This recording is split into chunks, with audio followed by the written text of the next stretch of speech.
Hey everyone, welcome to my channel. आज हम discuss करेंगे JIT 817 का जो डॉक्यूमेंट वेरिफिकेशन है उसमें स्टूडेंट्स को क्या क्या परेशानियां झेलने पड़ रही है उसके बारे में डिस्कस करूंगा। तो मेरा खुद का भी DB हुआ है, तो उसके बेस में मैं आप यहाँ पे चीज़ें बताने जा रहा हूँ। तो चलिए डिस्कस करते हैं। सबसे पहले आपके लिए एक लोकेशंस की आपको कैसे कैसे आना है वो थोड़ा सा ब्रीफ कर देता हूँ मैं। अगर आप सोलन, शिमला या फिर आप बिलासपुर की तरफ से आ रहे हैं तो आपको बस स्टैंड के पास मतलब हमीरपुर बस स्टैंड पहुंचना है। अगर गाड़ी से लेट आ रहे हो तो आपको जाना है फिर कांगड़ा रोड पे, वहाँ पे आपने एक पक्का ब्रो जगह है, वहाँ से आपने लेफ़्ट टर्न लेके एक छोटा सा मतलब सिंगल रोड आएगा, वहाँ पे आपने 5-10 मतलब 2-3 मिनट में आप पहुँच जाओगे कमीशन में। तो इस तरह से लोकेशन है। अगर बस से जा रहे हो तो आपने बोलना कि हम मुझे पक्का ब्रो उतरना है, या फिर उनको प्राइवेट बस वालों को पता होता है कि कमीशंस हमें उतार देना, तो वहाँ से उतार देते हैं वो। तो इस तरह से आपने वहाँ पे पहुँच जाना है। और अगर अब स्टार्ट होने वाली है मैक्सिमम जो दूर के ही कैंडिडेट हैं, शिमला, सिरमौर, सोलन, किन्नौर, लॉर्ड स्पीति, इन सभी की आप डॉक्यूमेंट वेरिफिकेशन होने वाली है, तो आपको पहले ही आना पड़ेगा। और आजकल तो मानसून जो सीज़न है काफ़ी इसमें बारिश भी हो रही है, तो आपको पहले ही आना पड़ेगा। और आप हमीरपुर के इर्द गिर्द यहाँ पे रह सकते हैं, उसमें काफ़ी आपको होटल वहाँ पे मिल जाएंगे। तो ये तो होगी थोड़ी सी लोकेशन के बारे में डिस्कशंस। अगर कोई भी प्रॉब्लम आती है तो आप कमेंट बॉक्स में पूछ सकते हैं। अब बात करते हैं कि आपकी जो डॉक्यूमेंट वेरिफिकेशन है जो स्टार्ट होती है वो 9:30 आपको बुलाया है, तो आपने सभी टाइम से पहुंच जाना है। ऐसा नहीं है कि क्योंकि इसमें है ग्रुप 6, ठीक है, ग्रुप 6 बने हुए हैं इसमें। तो इसमें ऐसा है कि ऐसा नहीं है कि पहले ग्रुप की होगी फिर दूसरे की होगी, क्योंकि आपको पता है अगर जो आप कमीशन के अंदर गए हैं, हॉल हैं काफ़ी बड़े बड़े, उसमें आपके 6 इसमें आपके ग्रुप बने हुए हैं। तो आपको एक ही टाइम में आपकी जो DBA स्टार्ट होगी, क्योंकि वहाँ पे ग्रुप 1, 2, 3, 4, 5, 6 ऐसे बने हुए हैं। तो एक साथ में ही सभी ग्रुप की टाइपिंग टेस्ट जो है वो स्टार्ट हो जाएगी। तो आपने टाइम से पहुंचना है। और दूसरा, ठीक है, इसके बाद हर एक ग्रुप में 2 मेंबर होंगे जो आपके डॉक्यूमेंट को चेक करेंगे। ये तो बात होगी इसके बाद, ठीक है। नेक्स्ट हम बात करते हैं कि आपको कौन कौन से आपके साथ डॉक्यूमेंट ले जाने हैं। सभी को पता है क्योंकि वहाँ पे लिखा हुआ, वैसे तो मैं बता देता हूँ ब्रीफ में कि सबसे पहले ऑनलाइन रिक्रूटमेंट एप्लीकेशन ORA, जो कि आपको एप्लीकेशन फॉर्म होता है, लॉगिन ID अपने करके वहाँ से आप निकाल सकते हैं। हर एक डॉक्यूमेंट की 2-2 कॉपी होनी चाहिए। इसके बाद आपके पास 10वीं का, 12वीं का, इसके बाद कैटेगरी, जो भी आपकी कैटेगरी है, सब कैटेगरी है, ठीक है, उनका सभी का आपके पास कॉपी डॉक्यूमेंट होना चाहिए। और बोनाफाइड भी होना चाहिए, और इसके साथ में आपके पास फ़ोटोग्राफ भी होनी चाहिए। नेक्स्ट आपके पास जो 15 मार्क्स की जो एवेल्यूशन होती है उसके भी आपके पास डॉक्यूमेंट होने चाहिए। ये आपके पास जो डॉक्यूमेंट है इसमें बताने की जरूरत नहीं कि हाँ जी आपको ये लाना है। जो आपके पता है कि आपके कौन कौन से डॉक्यूमेंट आपके पास हैं, वो आप डॉक्यूमेंट सभी आपके पास 2-2 कॉपी होनी चाहिए। वैसे तो आपके पास ज़्यादा ही रखें, 2-2 तो आपको वहाँ पर चाहिए, ठीक है। ये तो होगी थोड़ी सी ब्रीफ कि हाँ जी ये डॉक्यूमेंट चाहिए। इसके बाद है, बात करता हूँ मैं नेक्स्चर A, नेक्स्चर B और नेक्स्चर C। इसकी आपको खुद लाने की ज़रूरत नहीं है, आपको वहाँ पे मिलेंगे तीनों। यहाँ पे 3 फॉर्म मिलते हैं, वैसे हमारे पास 2 ही फॉर्म होते हैं, 3 मिलेंगे, वो आपको वहाँ पे कमीशन में मिल जाएंगे। नेक्स्चर A इस तरह का होगा, नेक्स्चर B इस तरह का होगा, या नेक्स्चर C भी मिलता है, ठीक है, वहाँ पर। तो वो इस तरह से होता है। तो ये वहाँ पर तीनों के तीनों फॉर्म वहाँ पर मिलेंगे और वहीं आपने इसको भरना है, ठीक है। ये बात होगी इनसे। इस तरह का फॉर्म होना देख लेना आप, ठीक है। और इस तरह से यही होगा। तो ये दोनों फॉर्म आपके वहीं पे मिलेंगे, नेक्स्चर C भी होगा वो वहीं पे मिलेगा।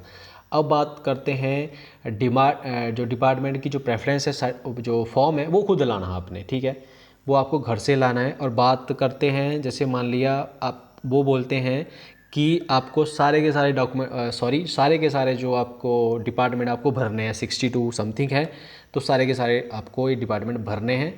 और चाहे आपकी कैटेगरी है जिसमें आपके चाहे 10-15 ही लाई कर रहे हो या 20-30 ही लाई कर रहे हो, तो आपको सब के पहले आपने जो आपकी कैटेगरी है, जनरल के तो सारे ही आएंगे, जनरल का तो आपको कोई भी भर सकते हैं, ठीक है, आपको सभी भरने हैं जनरल वालों में। तो बाकी कैटेगरी जैसे EWS का हो गया, तो आपने क्या करना, पहले जो आपके जो डिपार्टमेंट जैसे EWS के पहले वो भरने, बचे हुआ आपके वो वाले आपने भर देने। ऐसे आपने सभी में करना है, ठीक है। घर से भर के लाएँ वो वाला फॉर्म, क्योंकि वो आपका ही मांगते हैं, वहाँ मैक्सिमम मेरे ख्याल से दे भी देते हैं, पर आप खुद घर से ही इसको और भर के लाएं। इसमें टाइम लगता है, तो इसलिए तसल्ली से आप उसको घर में ही भर लें ताकि वहाँ पे आपका टाइम बचे।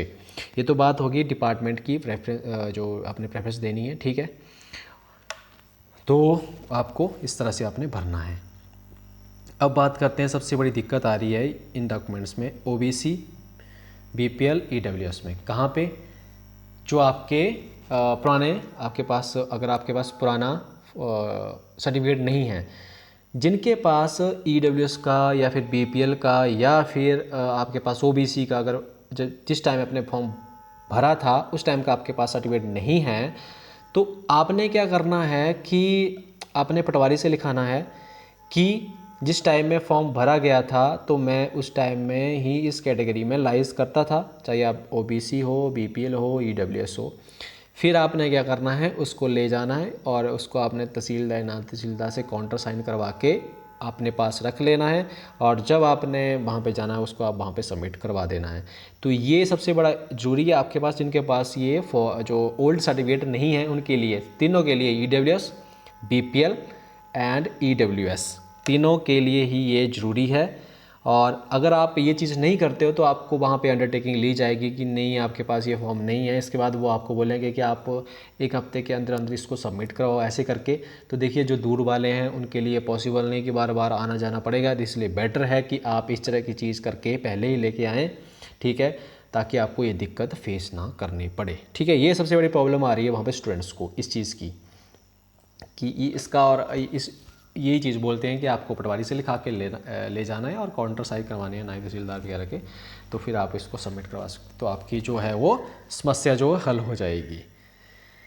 तो गाइस, ये सारा का सारा था। और बाकी आपने क्या करना है, सभी को डॉक्यूमेंट्स को आपने सेल्फ अटेस्टेड करना है, और इसके बाद आपने जो आपका ORA फॉर्म है उस पर आपने रोल नंबर लिख लेना है, ठीक है, क्योंकि उसमें रोल नंबर नहीं होता है, तो इसलिए आपको वहाँ पे फ्रंट के ऊपर रोल नंबर लिख लेना है। या अगर नहीं लिखना है तो आपने वहाँ पे, वो आपको सुजेस्ट कर देते हैं, वहाँ पे आपने इस चीज़ को लिख लेना है, ठीक है। तो ये सारी की सारी मैंने यहाँ पे जो बातें हैं आपको मैंने डिस्कस कर दी है। सबसे पहले प्रॉब्लम यही आ रही थी letter to EWS, BPL and OBC से, ये मैंने आपको यहाँ पे क्लियर कर दी है। बाकी annexure A, annexure B, annexure सी, बाकी आपको सभी वहाँ पे मिल जाएंगे। एंड हाँ, एक और प्रॉब्लम आ रही है यहाँ पे कि जो एक ट्रेनिंग का सर्टिफिकेट है ना, ये भी वैसे हमें ये नहीं पता कि ट्रेनिंग का ये सर्टिफिकेट किस तरह से लेते हैं। तो वहाँ पे आपके पास अगर कोई भी ट्रेनिंग का सर्टिफिकेट है तो आप वो, अगर आपके पास कोई भी है तो वहाँ पे ले रहे हैं आपको, तो आप अगर आपके पास है तो आप ले जाएं, वहाँ पे आप उसको सबमिट करवा सकते हैं, ठीक है गाइस। तो यही था, और इसमें भी आपके सारे के सारे डॉक्यूमेंट जो है लेटेस्ट होने चाहिए, ठीक है। इसमें कोई ओल्ड की ज़रूरत नहीं है, ये सारे लेटेस्ट होने चाहिए। जैसे बैकवर्ड का है, लैंडलेस का है, नॉन एम्प्लॉयमेंट का है, ये सारे के सारे एनसीसी वगैरह है जो भी है, ये सारे के सारे आपके पास न्यू सर्टिफिकेट आपके होने चाहिए, ठीक है। ऐसा कोई भी सर्टिफिकेट हो कि आपका मान लिया पिछले दिन आपका एक्सपायर हो गया हो और आप उसी को ले जाओ तो आपको वो वैलिड नहीं होगा, आपने नए सर्टिफिकेट लेटेस्ट बना के ले जाने हैं, ठीक है। इस तरह से आपने ये फॉर्म भरना है, और इसमें ज़्यादा ज़रूरत नहीं है, आपको बस +2 ही भरनी है। वो बाकी कोई आपके पास चाहे PhD हो तो वो कोई भी डॉक्यूमेंट आपको इसमें नहीं अटैच करना है, वो नहीं लेते हैं। ओनली मिनिमम क्वालिफिकेशन जो मांगी गई है 10+2 वही इसमें ली जा रही है। तो गाइस ठीक है, अगर आपको फिर भी कोई आपकी क्वेरीज़ है तो आप कमेंट बॉक्स में पूछ सकते हैं, ठीक है। और अगर आपको नहीं, या कमेंट बॉक्स में पूछनी है तो आप टेलीग्राम चैनल में पूछ सकते हैं। आपको सर्च करना है हिमाचल_ज्ञान, तो वहाँ पे भी आप अपनी क्वेश्चंस या कोई भी समस्या है उसको आप पूछ सकते हैं, ठीक है गाइस। तो मिलते हैं नेक्स्ट सेशन में, तब तक के लिए बाय बाय, टेक केयर।